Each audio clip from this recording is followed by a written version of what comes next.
मुझे श्री जय सच्चिदानंद। हाँ जी। मैं अशोक कुमार यमुनानगर से आया हूँ। हाँ। मेरा प्रश्न ये है कि मैं पिछले 20 साल से आध्यात्मिक गुरु से दीक्षित हूँ और जैसे मुझे बताया गया 2.5 घंटे भजन सिमरन करना है वैसे मैंने किया, लेकिन मुझे अंदर से कुछ शांति महसूस नहीं हुई और कोई स्पिरिचुअल प्रोग्रेस नहीं हुई। दूसरी तरफ मुझ में जो कमजोरियां हैं वो दूर नहीं हुई। मेरा शारीरिक व मानसिक ब्रह्मचर्य ठीक नहीं हुई। कृपया मेरा मार्गदर्शन करें। अभी यहाँ तक आए हो, अभी गुरु तो व्यवहार में है रहने देने के, पर आत्मा के लिए कोई गुरु भी नहीं है, कोई शिष्य भी नहीं है।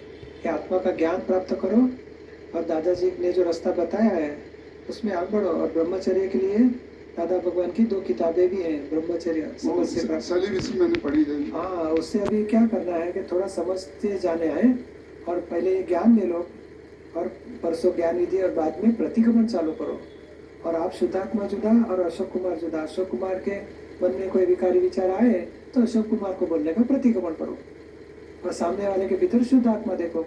ये शुद्धात्मा भगवान देह प्रति मोह दृष्टि होती है, उसके लिए दिल से क्षमा चाहता हूँ, मुझे क्षमा करो, ऐसी गलती नहीं करने की शक्ति दो। अपने दोषों को धोते जाओ और धीरे धीरे ज़्यादा टाइम होगा तो बच एक पहले सारे दिन के दोष दो डालो। 2 प्रकार के दोष रहते हैं। किसी को दुख हुआ वाणी विचार वर्तन से, क्रोध से या मोह से या द्वेष से या मान से अपमान से तिरस्कार से, तो वो भाव बिगड़े उसके प्रतिकोण करो और विषय विकारी दोष के प्रतिकोण करो। 2 प्रकार के दोष हो, रोज के रोज पहले साफ करो। बाद में टाइम बचेगा, ज़्यादा टाइम होगा तो पिछले हफ्ते में, पिछले महीने में, पिछले साल में पीछे जाते जाओ। रोज का भी करना और पीछे का भी धोना। ये दोष धोने से और जुदापन की जागृति रखने से नए आवरण आएंगे नहीं, पुराने कम होते होते खत्म होते जाएंगे। वैसे भी महेश काशीनाथ बोर से। जय सच्चिदानंद दीपक भाई। बोलिए। दीपक भाई 2 साल पहले मैंने ज्ञान लिया था फैमिली में। अभी क्या नाम आपका? महेश बोर से। बोला। अभी फैमिली में 15 जन ने ज्ञान लिया है। हाँ। और दीपक भाई अभी ये जो ज्ञान मिला है डिस्चार्ज में मिला है ज्ञान? नहीं, ज्ञान लेने के लिए आए वो पूर्व कर्म के फल से। ज्ञान लेने के बाद तो डिस्चार्ज संभाव से निकाल करना, नया चार्जिंग स्टॉप हो जाएगा। वहाँ तक हमारे हाथ में है।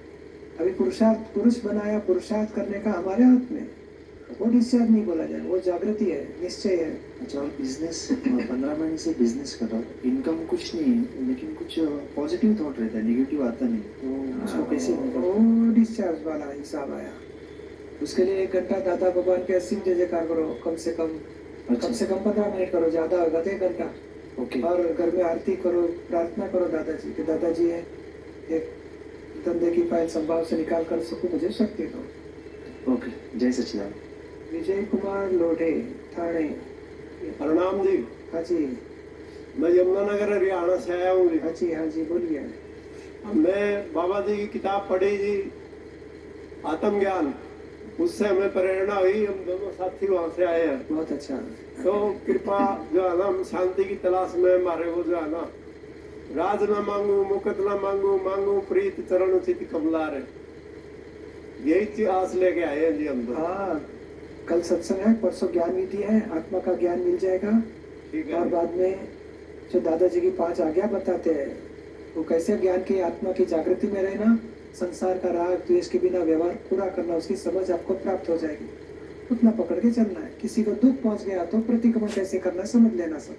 ठीक है। उससे हमारा मोक्ष मार्ग पूरा होगा, आत्मा का आनंद भी रहेगी, संसार में मन की शांति भी रहेगी और मोक्ष मार्ग में हम पुरुषार्थ में आगे बढ़ सकेंगे। ठीक। हाँ, जरूर मिलेगा। हेलो। बोलो। हाँ, कोटि कोटि प्रणाम आपके चरण में। हाँ जी। दीपक भाई, ये 5 आज्ञा जो है, इसकी 5वीं आज्ञा, शुद्ध आत्मा के खाते में रकम जमा करते रहो।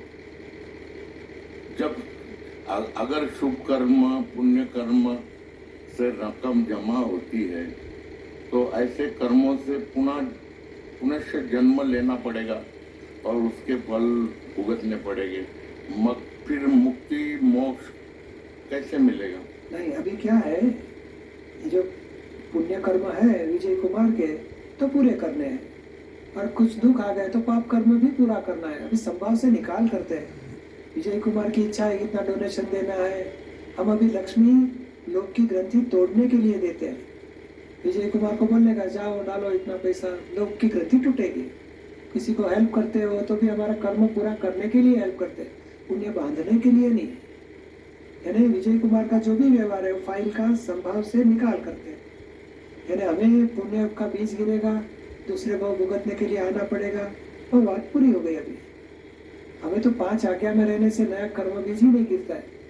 और हमारी भावना है सिमंदर स्वामी का शरण मिले और मोक्ष गति, तो और रास्ते आगे का लिंक हमारी मिलेगी हमें।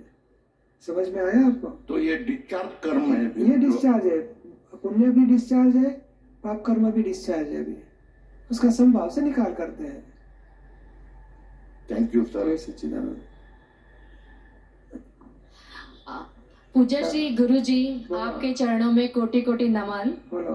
मेरा प्रश्न है कि सांसारिक जीवन में रहकर ध्यान कर सकते हैं, तो ध्यान करने के लिए घर वालों को पसंद न हो तो उन्हें कैसे समझाएं? ध्यान किस चीज का करते हो? गुरु मंत्र जो है। नहीं, वो ध्यान तो क्या है कि एकाग्रता है, ध्यान नहीं है। हाँ, हाँ, ध्यान तो अलग चीज है। हाँ, वो मंत्र एकाग्रता के लिए अच्छी बात है। और ध्यान तो क्या है कि यहाँ से आप अभी नहीं, हमें अहमदाबाद जाना है 10 तारीख को, तो ध्यान करना पड़ेगा कि अपने ध्यान नहीं रहता है। तो ध्येय निश्चय हो गया कहाँ पहुंचना है, तो ध्यान करना नहीं पड़ता, अपने आप ध्येय लक्ष्य में रहेगा, उसका ध्यान बोला जाता है उसको। यानी मन वचन काया से किसी को दुख नहीं देना है, वो ध्यान करो। किसी को दुख हो गया तो प्रतिक्रमण करो, सबसे बड़ा धर्म ध्यान बोला जाएगा। हमारे वाणी से, विचार से, वर्तन से किसी को दुख नहीं देना है। और हो गया तो माफी मांगते रहो, हे भगवान मेरे से दुख पहुंचा, दिल से पश्चाताप करते हैं, क्षमा करो। तो बहुत बड़ा ध्यान बोला जाएगा, आत्म ध्यान, अरे धर्म ध्यान बोला जाएगा। और यहाँ ज्ञान ले लोगे परसों, तो आत्म ध्यान शुरू हो जाएगा। चलते फिरते खाते पीते आत्म ध्यान रहेगा, मैं शुद्ध आत्मा हूँ। संसारी कार्य करते हुए भी आत्मा का जागृति में रहना, वो आत्म ध्यान है। वो अपने आप कृपा से ही हो जाएगा आपका। क्या? जय सच्चिदानंद। जय सच्चिदानंद। मन, बुद्धि, चित्त, अहंकार। तो मन हम समझ सकते हैं, मन तो बुद्धि पैम्फलेट बताते हैं, विचार। बुद्धि डिसीजन लेने वाली है, एंड रिजल्ट में डिसीजन लेने का काम बुद्धि करती तो है। अल्टीमेटली चित्त ही सब करने। ज्ञान दर्शन उसमें है, संसार के सब ज्ञान दर्शन उसमें भरे हुए हैं। और आत्मा का भी ज्ञान दर्शन वही प्राप्त करके आत्मा में आ जाता है। चित्त तो बहुत बड़ा, आत्मा के ऊपर वो समझ और ज्ञान, वो अशुद्ध किसको बोला जाता है? अशुद्ध ज्ञान है, अशुद्ध समझ है, वो आवरण आत्मा के ऊपर है। दादाजी ज्ञान विधि में आवरण टूट जाते हैं और अशुद्धि चित्त की खत्म हो जाती है, चित्त की शुद्धि हो जाती है। और वो शुद्ध चित्त वही शुद्ध आत्मा। वो शुद्ध चित्त गुण स्वरूप है और अशुद्ध चित्त पर्याय रूप है। ऐसे ट्रेन मिली तो मैं पैसेंजर हूँ, वाइफ कह रहा है मैं पति हूँ बनाएगा, बेटे के पास फादर का अहंकार करेगा। तो ये चित्तवृत्ति सब संसारी मोह में जहाँ सुख लगता है वहाँ डूब जाती है, उसी में रमणता करती है और बीज राग या द्वेष के बीज डाल देती है। वो फोटोग्राफी जो निकालती है, वो पूरी फिल्म दूसरे को हमें भटकना पड़ेगा। वो फिल्म जो बताती है चित्तवृत्ति, हमें इरेज करनी है कि नहीं, शुद्धात्मा अनुभव सिवाय कुछ नहीं चाहिए। और जो कहाँ विषय विकार में चित्त चले गया, लक्ष्मी में चले गया, मान अपमान में चले गया, तो वहां से प्रतिक्रमण करके उठा के शुद्धात्मा में लाएंगे चित्त को। समझ में आया आपको? जैसे उमेश केदार।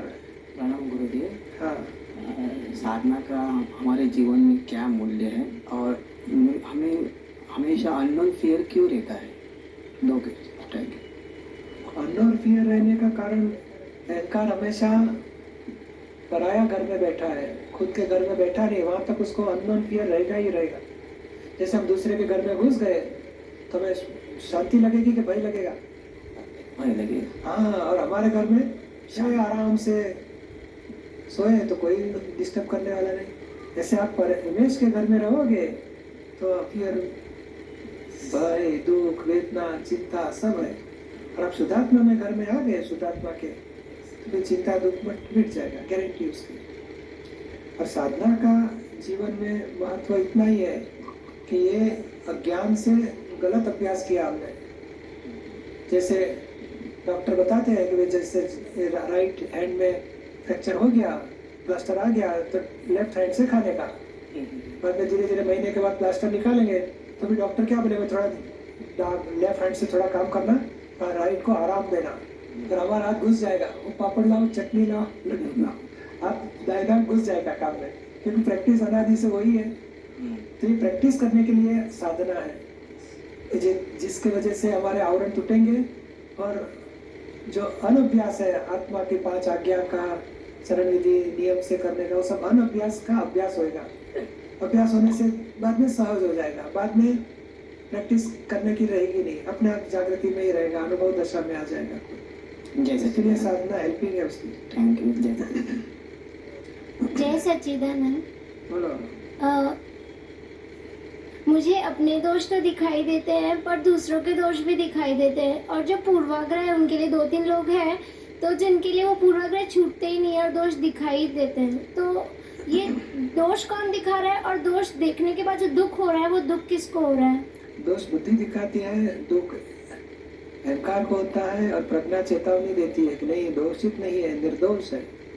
फिर भी हमारी बुद्धि बताते रहेगी, क्योंकि बुद्धि को क्यों बताते हैं, तो पिछले भूतकाल में कोई वो व्यक्ति ने हमारा कुछ अपमान किया, आक्षेप दिया, अपमान लगने से अहंकार पकड़ लेता है, बुद्धि नोंद लेती है, नोटेड, मुझे अपमान किया था सबके बीच में, मुझे बहुत दुख हुआ, मैं देख लूंगी, अहंकार पकड़ के रखता है बाद में। तो बुद्धि अहंकार का ये पकड़ा हुआ है। अभी उपाय क्या करना है?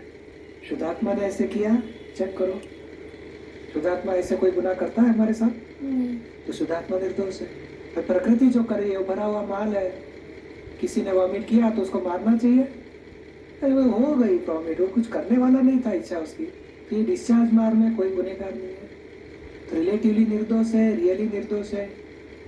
तो हमें समझना चाहिए कि हमारा हिसाब था, उसके डिस्चार्ज, हमें दुख का हिसाब भुगतने का था, तो हमें आया, उनका दोष नहीं है। तो पूर्वाग्रह हम तोड़ देना चाहिए, 5 आज्ञा वापरो, डबल एडजस्ट एवरीवेयर, टकराव टालिए, सब सेट करो, निर्दोष देखो, और जितनी बार हमारी बुद्धि दोषित बताती है उसके प्रतिक्रमण करो, और आगे बढ़ना है आपको तो एक और उपाय करो कि ऐसी गलती हमने किसी के साथ किया है, उसने मेरे साथ ऐसा बुरा व्यवहार किया, तो हमने किसी के साथ बुरा व्यवहार किया था, चेक करो, तो हमारे तो बहुत सारे दोष दिखेंगे। हमारी प्रकृति में भी ऐसे बहुत प्रकार के दोष होंगे, उसको साफ करो। और अपेक्षा जो होती है हमें दूसरों से, उसको कैसे कम कर सकते हैं? अपेक्षा पूरी नहीं हो गई तो व्यवस्थित का ज्ञान वापरो। नहीं, हमें हमारे घर वाले को बुलाया होगा कि आप जल्दी 6:30 बजे आ जाना, और 7:15 बजे आए, तो क्यों लेट किया? बोले संजोग, ट्रैफिक में फंस गया था, हो सकता है कि नहीं? तो संजोग वशात आदमी लेट भी हो सकता है, तो हमारी अपेक्षा पूरी ना हुई तो समझना चाहिए हुआ तो व्यवस्थित साइंटिफिक सर्कमस्टेंशियल एविडेंस से नहीं हो पाई। हमारी इच्छा है हम बता के छोड़ देने का, आग्रह नहीं रखने का। अपेक्षा बाद में संजोग पूरे होंगे तो संजोग मिल जाएंगे तो अपेक्षा पूरी हो जाएगी। किसी को दुख नहीं देना है, अपेक्षा पूरी नहीं हो गई तो दुख नहीं देना है, अपेक्षा पूरी नहीं हो गई तो दुखी नहीं होना है, तप करना, अंतर तप, व्यवस्थित अभी नहीं प्राप्ति कराने वाला तो छोड़ दो, अभी जब मिलेगा तब प्राप्त होएगा। जय सच्चिदानंद। सत्यवीर सिंह। पूज्य श्री आपके चरणों में कोटि कोटि नमन। मेरा एक बहुत ही सिंपल सा प्रश्न है कि जब मैं गवर्नमेंट के जो रेस्ट रूम में जब नई दृष्टि नई राह का प्रोग्राम देखता हूँ तो मेरे जो साथी लोग हैं वो बहुत सारी प्रतिक्रिया करते हैं और बहुत सारे दूसरे संतों से महापुरुषों से तुलना भी करते हैं। तो कुछ नेगेटिव बात बोलते हैं और कुछ पॉजिटिव भी बोलते हैं। तो मुझे बोलते हैं कि अगर आपका गुरु, मैंने उनसे आग्रह किया कि आज गांधीवली में सत्संग है, क्या आप चलना चाहेंगे? तो बोले नहीं, आपका महात्मा क्या इतना चमत्कार कर देंगे कि मेरी खोई हुई कोई वस्तु बता देंगे कि किसने चुराई थी, या और कुछ ऐसा है? ऐसी वस्तु बताएंगे, अनंत अवतार से जो खो बैठा है वही प्राप्त करा देंगे। अनंत अवतार से जो गुप्त ज्ञान, खुद का स्वरूप गुप्त रहा है वही प्राप्त कराएंगे। दूसरी ये चीज तो कितनी भी प्राप्ति हो गई तो भी छोड़ के चले जाना पड़ेगा, देह भी छोड़ के चले जाना पड़ेगा, चीज वस्तु को छोड़ देना पड़ेगा। यानी विनाशी चीजों को क्या प्राप्त करना है? अविनाशी एक बार प्राप्त हो गया, अनंत अवतार की भटका मन का अंत हो जाएगा। भटकने का। तो मैं पूज्य श्री आपसे ये पूछना चाह रहा था कि वो जो नेगेटिव प्रतिक्रिया करते हैं तो उसका मुझे भी पाप लगेगा? नहीं, हम हमारे भावना करने की इसको सद्बुद्धि आए, सद्मार्ग में चले और कुछ नेगेटिव ना करे, ऐसी प्रार्थना करने की शुद्धात्मा को। मुझसे बोलना बंद करो, आर्ग्यूमेंट करना बंद कर दो। और ये बोलेगा मेरी चीज़ मिलेगी, क्या होएगा, ये होएगा, तो यहाँ दूसरी चीज़ मिलती है। और हो सके तो एडजस्ट एवरीवेयर, वो अपना टकराव टालिए, चिंता, क्रोध, ऐसी किताब दो उनको। शांति, क्लेश बिना का जीवन, शांति चाहिए तो मिलेगा। कितने भी पैसे खर्च करके शांति नहीं मिलती मनुष्य को। स्विट्जरलैंड जाएगा, नेदरलैंड जाएगा, किधर भी जाता है, शांति नहीं मिलती। मैं तो कल ये अविनाशी आत्मा का आनंद मिलेगा, उतनी गारंटी वाली बात है। कल मैं यहाँ से पंपलेट लेके गया था, वो उनको दिया हूँ। और आज पेन ड्राइव में बहुत सारे दादा के जो अब अभी वो बहुत लेके जा रहा हूँ। आग्रह मत रखो उनकी, क्या है कि हम भावना करेंगे और उसकी सद्बुद्धि आएगी तो जरूर आएगा वो। जय सच्चिदानंद। जय सच्चिदानंद। ठाणे